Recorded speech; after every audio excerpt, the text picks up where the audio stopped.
राज ठाकरे आणि उद्धव ठाकरेंची 2 तास मातोश्रीवर चर्चा. महापालिका निवडणुकांसंदर्भात ठाकरे बंधूंमध्ये खलबतं.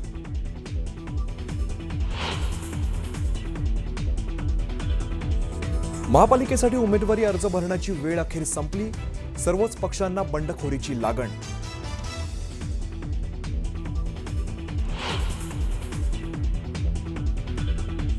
नागपुरात राष्ट्रवादी काँग्रेसमध्ये राडा. राष्ट्रवादी अजित पवार पक्षाच्या कार्यालयात नाराज पदाधिकाऱ्यांकडून तोडफोड.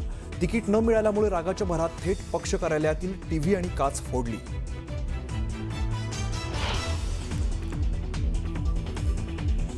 छत्रपती संभाजीनगरमध्ये भाजप पदाधिकारी नाराज. तिकीट न दिल्यामुळे महिला पदाधिकाऱ्यांकडून संताप व्यक्त.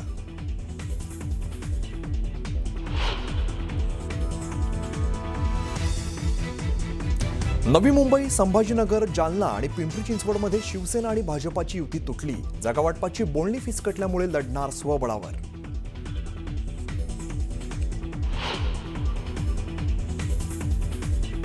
नवी मुंबईत मंदा म्हात्रे आणि गणेश नाईकांमधला वाद पेटला. 13 इच्छुक उमेदवारांच्या अर्जावर सही नसल्यामुळे मंदा म्हात्रेंची नाराजी. गणेश नाईक सर्व 111 उमेदवार निवडून आणणार आहेत का? मंदा म्हात्रेंचा सवाल.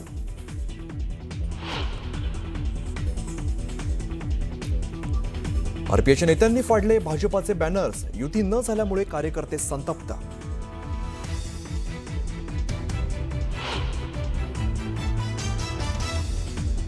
भाजपानं तिकीट कापल्याने अमोल बालवडकरांचा भाजपाला रामराम. बालवडकरांना अजित पवारांच्या राष्ट्रवादीकडून उमेदवारी.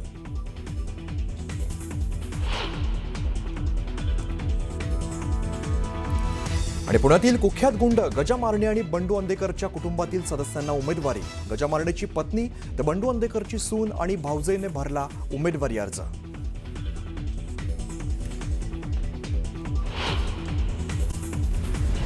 महायुतीचे 3 पक्ष एकमेकांविरोधात लढत आहेत. मुंबईत युती केलेल्या शिवसेनेनं भाजपसोबत अनेक ठिकाणी पंगा घेतलाय. हे कमी म्हणून की काय? नवी मुंबईत भाजपच्या अंतर्गत सुद्धा नाईक आणि म्हात्रेंमध्ये संघर्ष पेटलाय. नवी मुंबईत भाजपात वाद उफाळला. गणेश नाईक आणि मंदा म्हात्रेंमध्ये जुंपली. निवडणुकीत भाजपमध्ये कलगीतुरा.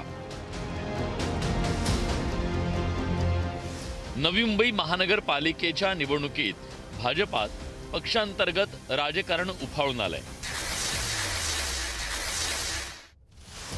भाजपच्या आमदार मंदा म्हात्रे आणि गणेश नाईकांमध्ये वादाची ठिणगी पडली आहे. तिकीट वाटपावरून भाजपच्या 2 नेत्यांमध्ये कुरघोडीचं राजकारण उफाळून आलंय.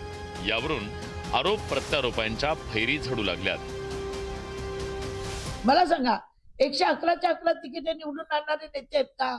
एवढे जर मोठे महान नेते आहेत, माझं त्यांना चॅलेंज आहे. त्याने 111 लोक निवडून आणावी. मी किती मागितल्या होत्या? 10-12. 100 तिकीट तर नाही ना मागितल्या. आणि तुम्ही काय तेवढे निवडून आणणार गेल्या वेळी राष्ट्रवादीत? हीच हट्ट, हेच जिद्द करून माझ्या सगळ्या तिकिटी कापल्या. मग काय 111 निवडून आणले? काय 54 का 55 काय निवडून आणले? अर्ध्या तिकिटी त्याच्या पडल्याच ना.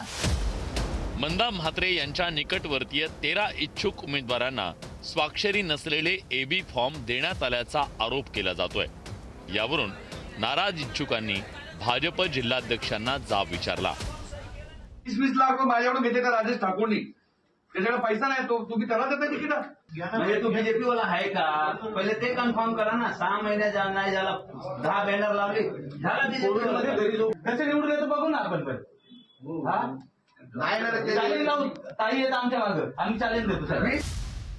नाईक कुटुंबियांनी हा प्रकार जाणीवपूर्वक केल्याचा आरोप आमदार मंदा म्हात्रेंनी केला. तर मंदा म्हात्रेंचा गैरसमज झाल्याचं प्रत्युत्तर संजीव नाईकांनी दिलं. ते आमच्या भारतीय जनता पार्टीला त्यांची स्ट्रॅटेजी अजून माहिती नाही आहे. नगरसेवक निवडून आणायचे, पुन्हा घेऊन जायचे. शिवसेनेतून राष्ट्रवादीत, राष्ट्रवादीतून भाजप, उद्या भाजपमधून पॅनल तयार करणार होते. तुतारीतून उभे राहिले, पुन्हा त्यांना घेतलं. ती त्यांची स्ट्रॅटेजी आहे की सगळे नगरसेवक आपलेच असले पाहिजे, आपली लॉबी असली पाहिजे. लॉबी पक्षाचं त्यांना काही पडलेलं नाही. आणि भारतीय जनता पार्टीचे तेव्हा डोळे उघडतील जेव्हा सगळे पुन्हा आलेले घेऊन जातील. आम्ही म्हटलं की जे तो पक्ष निर्णय घेईल तो आम्हाला, कारण शेवटी भारतीय जनता पक्ष हा एकटा निर्णय घेत नाही. या ठिकाणी माननीय मुख्यमंत्री काय, प्रदेश अध्यक्ष काय, हे एकटे निर्णय घेत नाही. इकडे सिस्टीम आहे. आणि मंदाताई या 11 वर्ष झाले एक ज्येष्ठ नेते आहेत, आमदार आहेत, त्यांनाही माहिती आहे की भारतीय जनता पक्षामध्ये प्रक्रिया काय आहे. मला असं वाटतंय कुठला तरी गैरसमज झालेला आहे, तो दूर करू. मी स्वतः त्यांच्याशी बोलेन. नवी मुंबईच्या राजकारणात गणेश नाईक आणि मंदा म्हात्रे यांच्यातलं राजकीय वैर सर्वश्रुत आहे. यापूर्वी राष्ट्रवादीत असतानाही या दोन्ही नेत्यांमध्ये सुप्त राजकीय संघर्ष होता. आता भाजपमध्येही तो संघर्ष पाहायला मिळतोय. ऐन उमेदवारी भरण्याच्या शेवटच्या दिवशी एबी फॉर्म वाटपावरून वाद रंगल्यानं चर्चेला उधाण आलं. Bureau report, news 18 Lokmat, Navi Mumbai. या नाराजी नाट्यामध्ये केवळ इमोशनल ड्रामा नव्हता, अश्रूंचा महापूर नव्हता, थ्रिल सुद्धा होता. नाशिकमध्ये एबी फॉर्म मिळवण्यासाठी भाजपच्या इच्छुक उमेदवारांनी अक्षरशः कारचा पाठलाग केला. नाशिक मुंबई हायवेवर एबी फॉर्म घेऊन धावणारी आमदारांची कार पुढे, इच्छुकांची गाडी मागे, आणि ही सगळी चित्तथरारक फिल्मी दृश्य वाटावीत अशी परिस्थिती. उपऱ्यांना उमेदवारी दिली जात असल्याचा आरोप करत इच्छुकांनी हा सगळा गोंधळ घातला. आणि इतकंच नाही तर गेट तोडत इच्छुक उमेदवारांनी एबी फॉर्मसाठी बंगल्यात प्रवेश केला.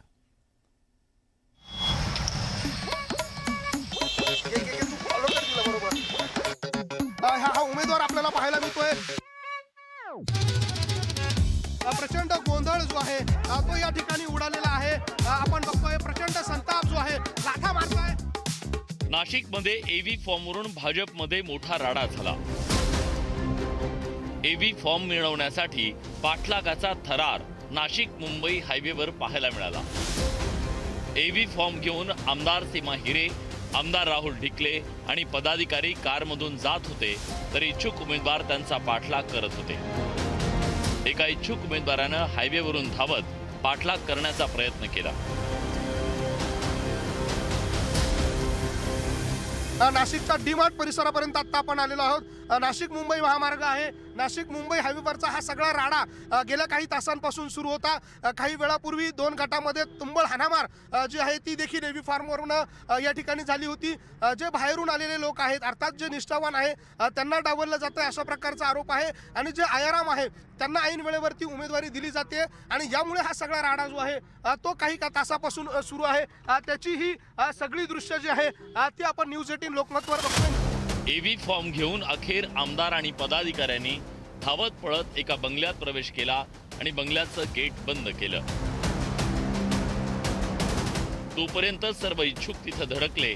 धक्काबुक्की करत काही कार्यकर्ते आत जाण्यात यशस्वी ठरले. राहिलेल्या कार्यकर्त्यांनी गेटवर लाथा मारत गेट उघडत आत प्रवेश केला.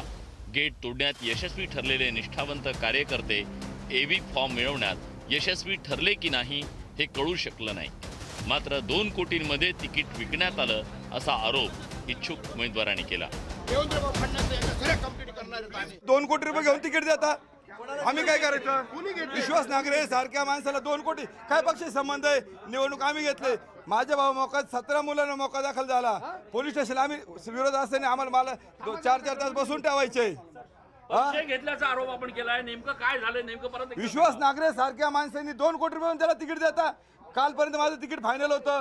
आम्ही एकनिष्ठ कार्यकर्ते. आज फरंदे मॅडम रडल्या, आमचे आमदार सीमाताई हिरे या पण झाल्या. आम्ही काय करायचं? कुणा का बघायचं? 3 वाजेपर्यंत आपली मुदत आहे, तरी आपल्याला अजून एकही कॉल आलेला नाही पक्षाकडनं. म्हणून मी या ठिकाणी आलेली आहे. परंतु अजूनही काहीच दिसत नाही चित्र. तुम्हाला काय सांगितलं? मला सांगितलं की तुमचं आहे तिकीट फायनल, पण अजूनपर्यंत का बरं मग फोन येत नाही? का बरं एबी फॉर्म हातात मिळत नाही? निष्ठावंत कार्यकर्त्यांच्या उद्रेकामुळे नाशकात पोलीस संरक्षणात एबी फॉर्मचं वाटप करण्याची वेळ भाजपवर आली.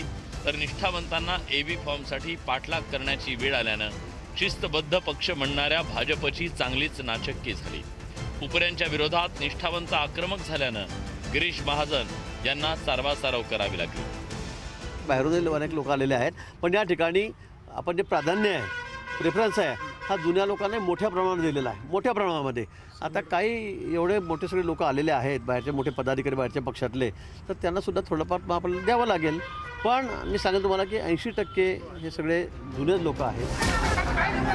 भाजपच्या निष्ठावंत कार्यकर्त्यांकडून तिकिटांची मागणी सातत्यानं सुरू होती. मात्र आपल्याला डावलून ऐनवेळी पक्षांतर केलेल्यांना उमेदवारी दिली जात असल्यानं निष्ठावंतांना अखेर रस्त्यावर उतरावं लागलं. उमेदवारी दाखल करण्याच्या अखेरच्या दिवशी भाजपला हा धक्का होता. मोठ्या प्रमाणात झालेलं पक्षांतर भाजपला महागात पडल्याची चर्चा सुरू झाली आहे. माझा भाऊ 22 वर्षापासून पक्षात काम करतो. लक्ष्मण घाटोळ, न्यूज 18 लोकमत, नाशिक.